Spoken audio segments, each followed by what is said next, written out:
Welcome to the Abuki Cabal Show. What's happening, fellas? Ladies? I wanted to, again, thank everybody for supporting my channel, listen to the content, and I hope I'm doing a good job, growing through the process, giving my take on things. If you guys like what I'm doing, take a moment out, hit that like and subscribe button. Looks like I'm getting about close to 15,000 views, but not as many subscribers. And I'd appreciate it if you guys go ahead and subscribe to the channel. Go ahead and make those numbers match up.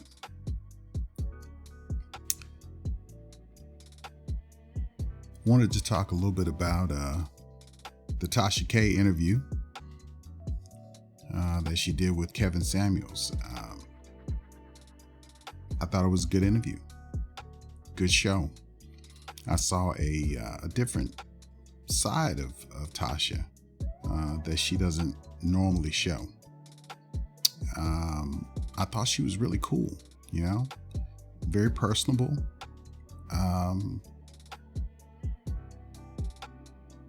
Really came off as someone that, I would like to sit in an environment like that and just have a conversation. Just reminded me of cool people, Kevin was a little bit laid back. I think a lot laid back in the situation. I think they both vibed with each other in a way that was very positive. I think it was much needed. I'm glad it wasn't an attack show on behalf of women who hate what Kevin's doing. I think that would be unfortunate and unnecessary.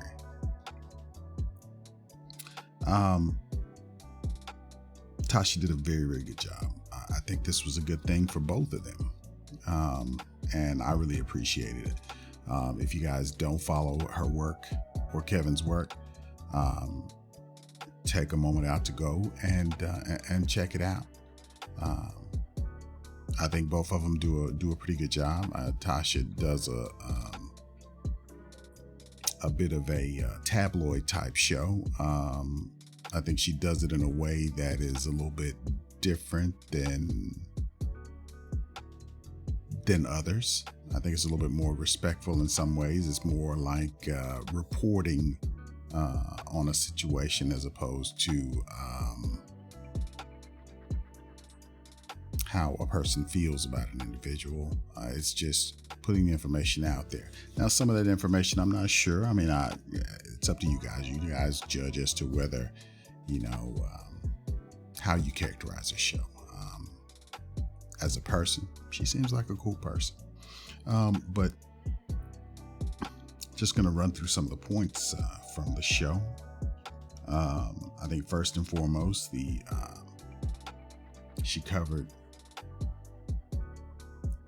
how women were approaching her through social media and in person to find dirt on Kevin, find something on him, stop him from talking, stop him. He must be stopped, and she didn't agree with that. She basically questioned why they would want to do that because he's telling the truth.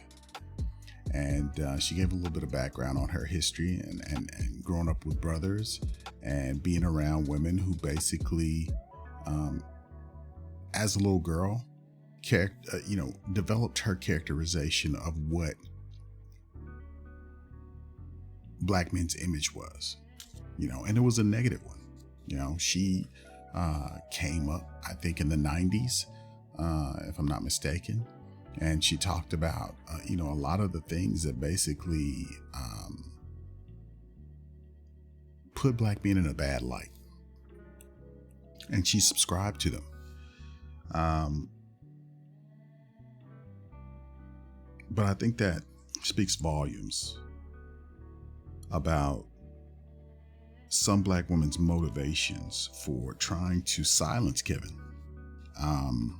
To what end? I mean, the man is trying to do something that will better the community as a whole, putting information out there, facts, statistics, for people to take in and not act upon them based on how they feel, but based on what is necessary to improve our situation. It's just, it's mind-boggling that this message has been out there for as long as it has, and we continue to have a movement, a cabal of women out there that just want to remain, want things to remain the same. And I think that we have to question their motives.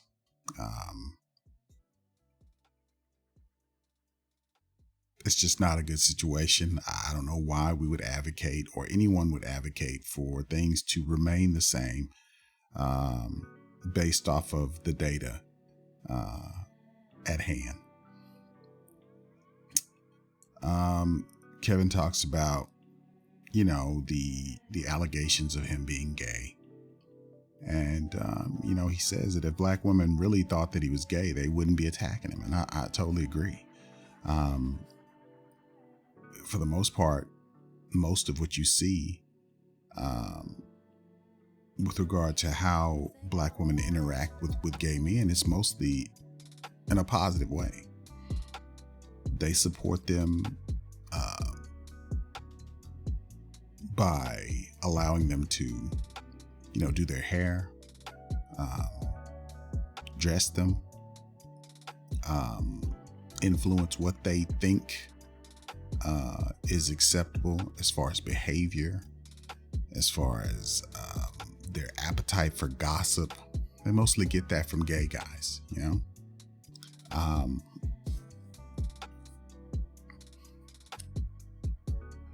the outlandish behavior that you see stimulates them almost to frenzied levels. You see most of this content and this the fashion, I said, the TV shows. A lot of that comes from the gay community, the gay male community. So they have a good relationship with them. And the only time that that relationship is not put out in a positive way is when they want to attack a straight man for saying something that would hold them to some sort of accountability or to a standard.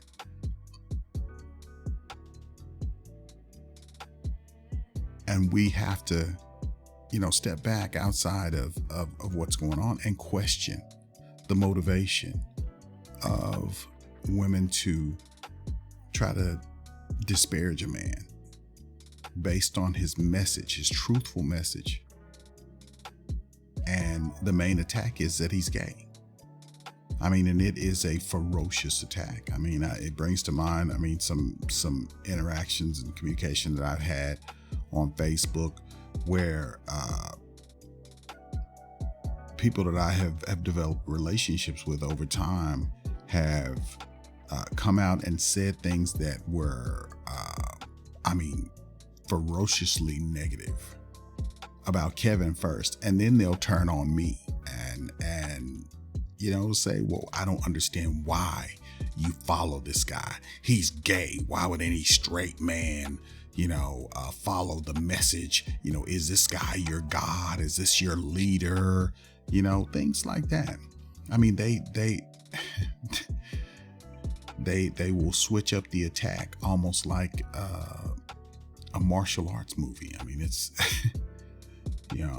block attack, and it's almost comical. And at every turn, I asked them, okay, you think he's gay? Okay, well,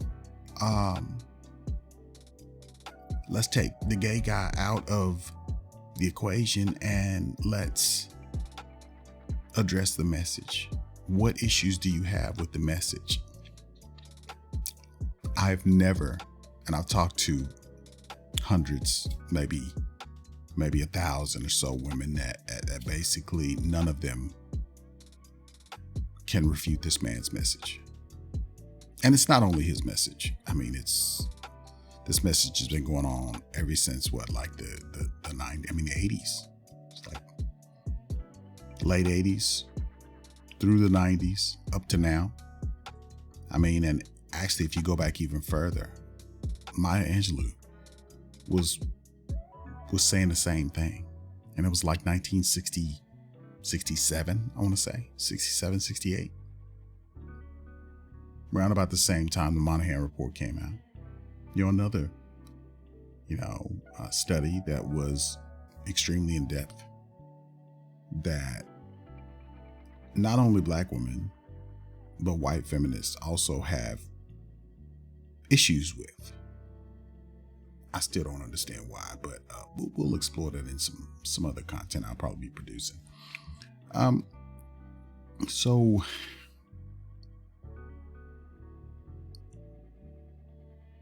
Tasha goes on to basically, say that she doesn't get from Kevin's personality, the way he presented himself when she first met him, as a gay man.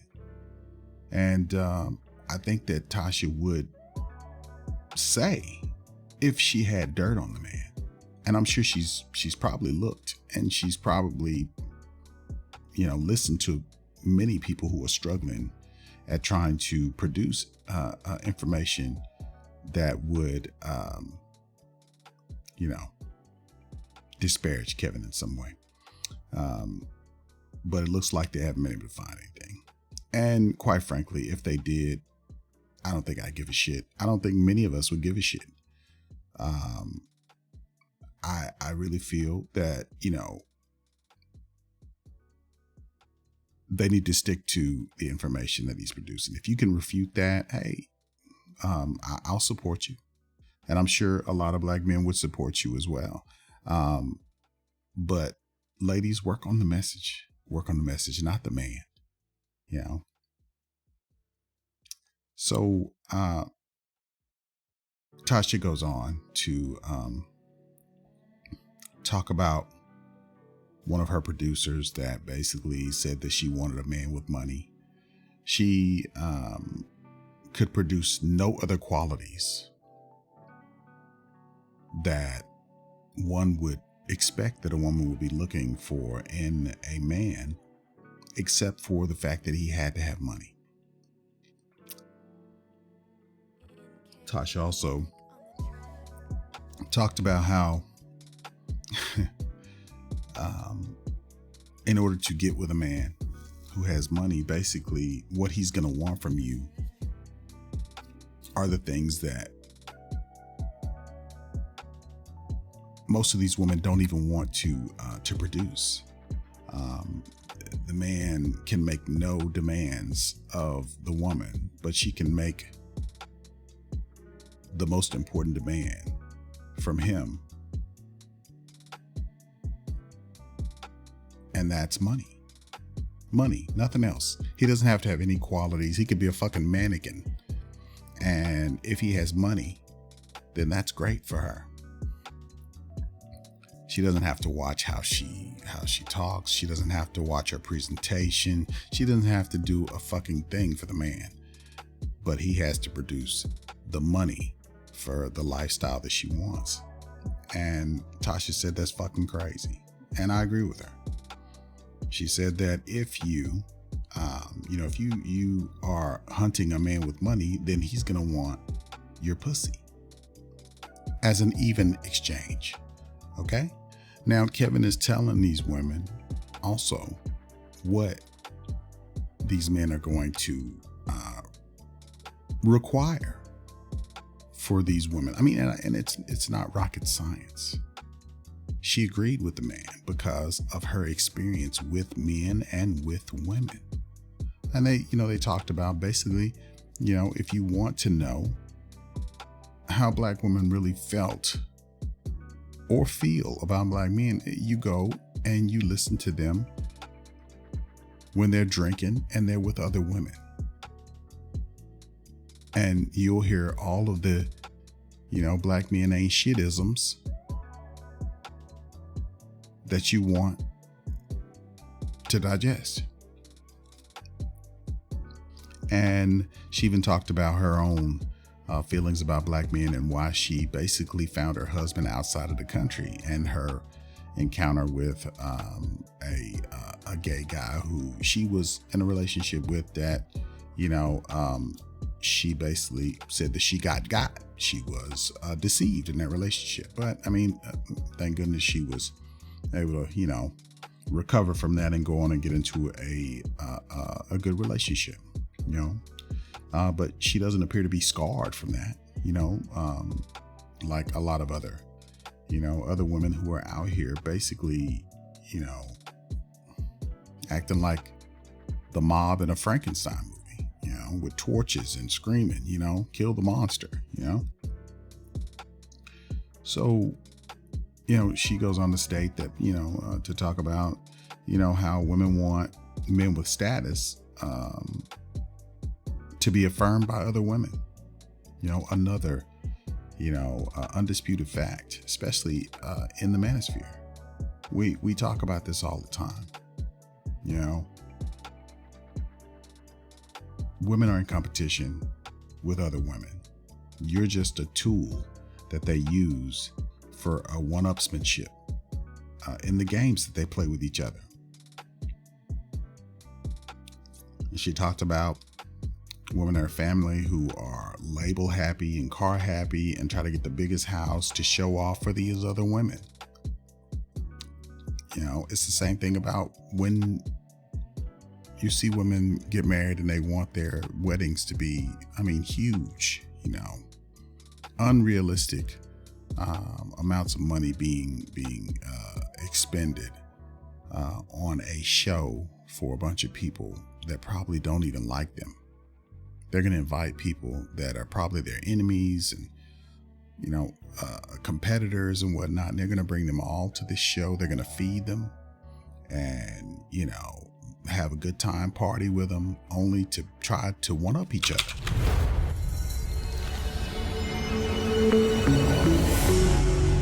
Sorry about that.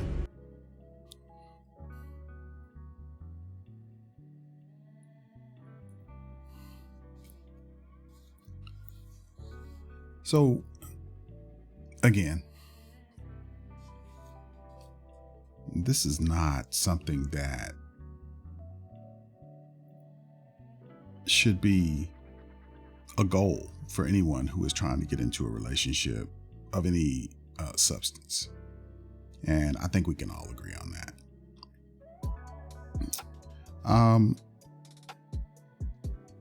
They talked about, the 90s and how that was pretty much the beginning of the process where black men and black women were pitted against each other through media and imagery, music, you name it. He also talked about the pitch that was, I want to say it was in maybe the 50s, I want to say. It was a pitch to Ebony Magazine, How to Sell to the Negro. And I came across this, years ago. I've seen it on Facebook several, times, way before Kevin was even doing shows or anything like that. So,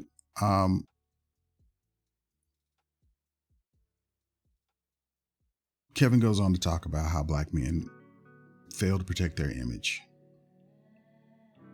And he's right about that. We started to see imagery, went from seeing kids being intelligent, dressing well, a little snazzy, the beginnings of hip hop, but having a message that was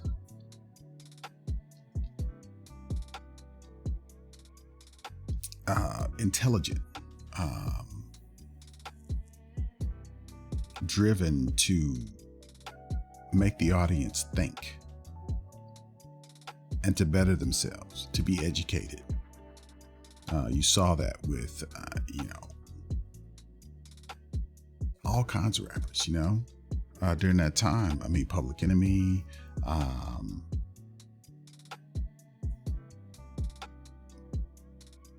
I mean, a lot of groups, that come to mind, but, just, scan through that era, and move on up to the 90s and start to see what you were starting to see around about, I'd say 89, 90, 91, 92. You start seeing a whole different type of music, a whole different type of aggression in the music. I covered that in another one of my videos. If you guys are interested in that, my take on that, just, check that out. But black men, we do have a responsibility as to how we project ourselves. And I think that leads into how, these women see Kevin well-dressed and automatically assume that this well-dressed man has to be gay. Kevin looks like 007 to me. His mannerisms are very 007-esque. I don't see very much difference in the way he presents himself and his mannerisms, his motion. It's almost Idris Elba like, but because it's coming from Kevin, someone who is critically analyzing the position of the black community and women's roles in it and men's roles in it, then he is characterized as gay, and it just doesn't add up. I think it's painful for black women to hear him tell the truth and have to look at, the facts and the situation as others look at it, because he didn't go out and gather this information. This information came from other black people, from white people, from scientists who are basically neutral in the process, and they presented it, and there's been a problem. I mean, this has been presented, 2-3 times, I want to say, and the problem still exists. We are throwing money at women, throwing education at black women, and basically putting them in a position where they feel like they can do everything without black men, and they can talk to you any kind of way. They can be disrespectful. They don't have to be feminine, and it's considered to be acceptable, and it's not. And I think what he's doing is he's doing something that is necessary, and I think Tasha agrees.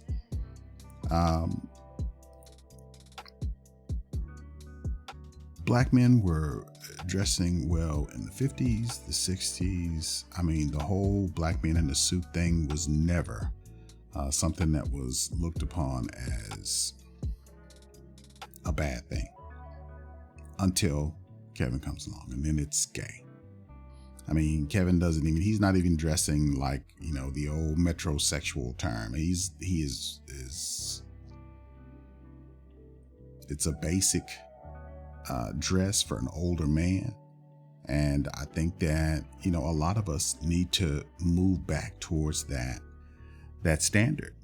We need to present ourselves in a way that is good for our community, and that will get the respect back that we deserve as black men.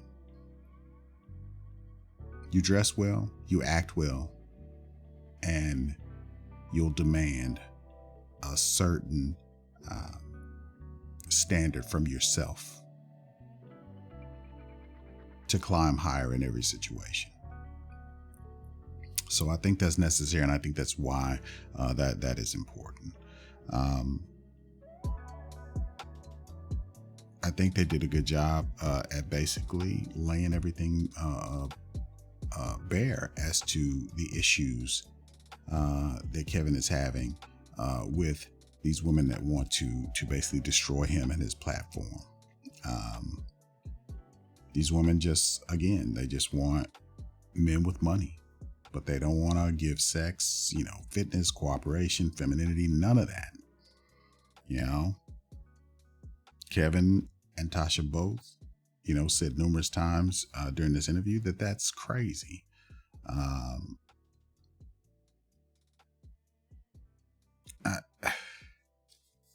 It was a good interview, and I hope you guys will go and check it out.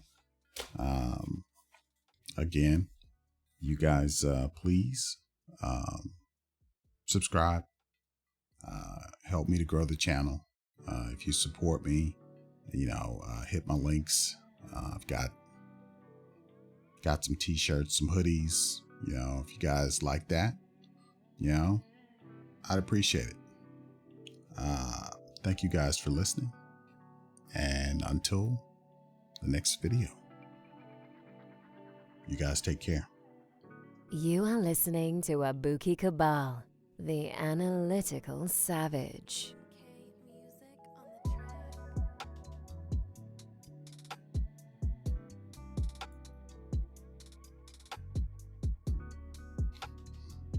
I feel like a